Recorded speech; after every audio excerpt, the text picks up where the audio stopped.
మధ్య మధ్యలో ఇట్లా ప్రయాణం చేయడం వల్ల చేశారమ్మా, ఇంత పెద్ద సేవ చేసుకుంటే మద్యం తాగము. బైబిల్ చదివిన వాళ్ళు మంచి బైబిల్ వాక్యం చదివితే దేవునికి భయపడి నా మొగుడు 15 ఏళ్ళు ఇప్పుడు తాగుడు బంద్ చేసి దేవుని తెలుసుకుంటే దేవునికి భయపడి తాగుడు. ఎవరైనా తాగుడు బంద్ చేపిస్తారా చూద్దాం.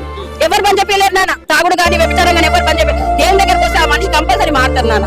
దేవుడు అంత గొప్ప దేవుడు. ఎవరి వాళ్ళు తెలుసుకొని వచ్చిన వాళ్ళే కానీ ఎవరు మత మార్పిడి చెయ్యడు. అంతే. నేను కూడా సొంతంగా వచ్చిందాన్ని నాన్న. నేను కూడా హిందూస్. నాకు ఇట్లా దేవుడు వచ్చే బోనాలు వచ్చి ఆడేదాన్ని నేను. కానీ బైబిల్ చదువు నా బాబు కొంట్లో బాగాలేక నేను దేవుని దగ్గరికి వెళ్ళి బైబిల్ చదవడం వల్ల అందులో నాలో నుంచి వెళ్ళిపోయి నేను దేవుని నమ్ముకున్నా. బైబిల్ చదివినాక సత్యం తెలిసినాక ఇంకేమంటారంటే క్రైస్తవ అయితే ముండగాలు అవుతారు, పొట్టు తీసేసారు, గాజులు ఎవరు తీయమని చెప్పారు నాన్న. అది చదివినాక ఎట్లుంటదంటే మనకి ఈ ఆకాశం కింద ఉన్నదంతా చెత్త అని ప్రసంగి గ్రంథకుడు రాసింది. గ్రంథకర్త రాసింది. చెప్పినా ఇదంతా చనిపోయింది. ఏమైనా తీసుకుపోయినా మంచిగా తీసుకుపోయింది కదా.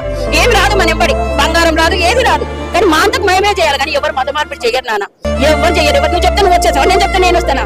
ఎవరు రారు. అది బైబిల్ కరెక్ట్ గా చదివిన వాళ్ళు మాత్రం దేవుడు ఉన్నాడు, నిజమైన దేవుడు ఆయననే అని చెప్పి వెళ్తాను. అంతేగాని మత మార్పిడి కాదని ఇది ఒక మార్గం అంతే. క్రైస్తవం అంటే మతం కాదు. ఈ కులాలు మతాలు మనం చేసుకునే నాన్న.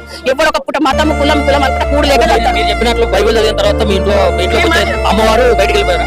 నా దాంట్లో నుంచి నాలో వెళ్ళిపోయాడు. మళ్ళీ ఎక్కడ పోయింది నేను అడిగా. ఎక్కడ పోయినా ఇప్పుడు నేను బైబిల్ చదివినప్పుడు ఎక్కడ పోయినా అని అడిగిన. ఏ రోజు నేను సుఖపడలేనా ఆమె మీద ఉన్నప్పుడు. ఇప్పుడు నా భర్త మానేడు, నా పిల్లల్ని మార్చుకున్నా నేను. మేమందరం బైబిల్ చదువుతాం.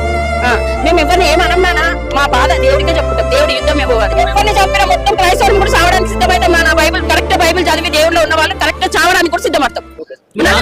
నేను ఓన్లీ విశ్వాసిని. నాతో ఎవరికి పని లేదు. ఆయన వల్ల పని ఉండే. ఎంతమంది రక్షిస్తుండే కదా, ఎంతమంది వాక్యం అందిస్తుంది. నేను విశ్వాసిని. మామూలుగా మంచి మనిషిని చంపిండు కదా నాన్న. అంతమంది అపోస్తులను చంపిండు. అది అపోస్తులు అప్పుడు ఉండే కదా. ఇప్పుడు ఈ శతాబ్దంలో అపోస్తులు నాన్న వీళ్ళంతా. వాళ్ళ గురించి మేము ఎన్నో నేర్చుకుంటున్నాం నాన్న మేము.